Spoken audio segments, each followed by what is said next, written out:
June 5th.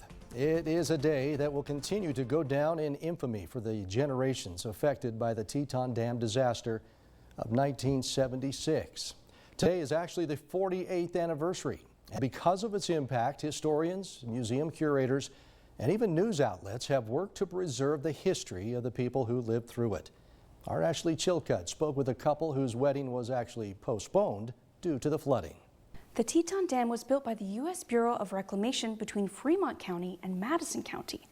It was completed in November of 1975, but failed as it was being filled for the first time. We do have a very, very serious problem here at the Teton Dam. The whole north side of the downstream face, the downstream side of the dam, the whole north side is caving in. Look, there goes the whole side. There goes the whole complete side of the north edge of the Teton Dam. And the water in monumental, holy, great, what can I say? People downstream better get out. David Taylor and his high school sweetheart Susie planned to be married on his grandparents' wedding anniversary, June 6th. But when the dam broke, that all changed.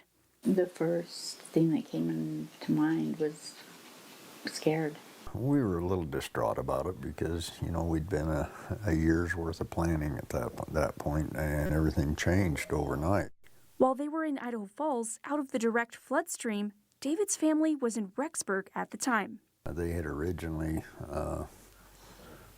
raised their family, my grandparents had, in the old Taylor house, which is the rock house that's on Main Street. That is right across the street from the Brolums. When the flood come down through there, the topsoil that was on those farms that were up there in the upper valley, it washed all the topsoil off. It just looked like a riverbed when it got done. It was just gravel everywhere. The farmers were pretty tore up over it. It took a long time for them to recover from it. The couple did marry days later on June 11th. As you can see behind me, the Museum of Rexburg has archives documenting what happened on that day.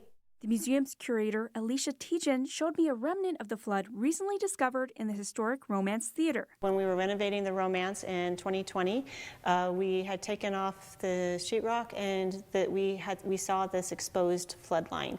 And we knew it was a flood line because it's about the 5 feet height mark, which is what all the buildings around here had.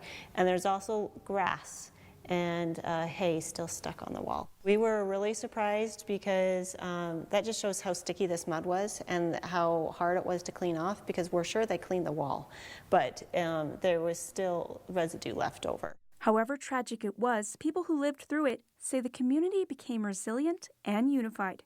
It was like a big team. Everybody pitched in. Wherever you could help, you helped. It didn't matter what needed done. If you was capable of doing it, you just jumped in and helped, did what you could. As the memory of the Teton Dam disaster becomes more and more distant, the Taylors hope this history isn't lost.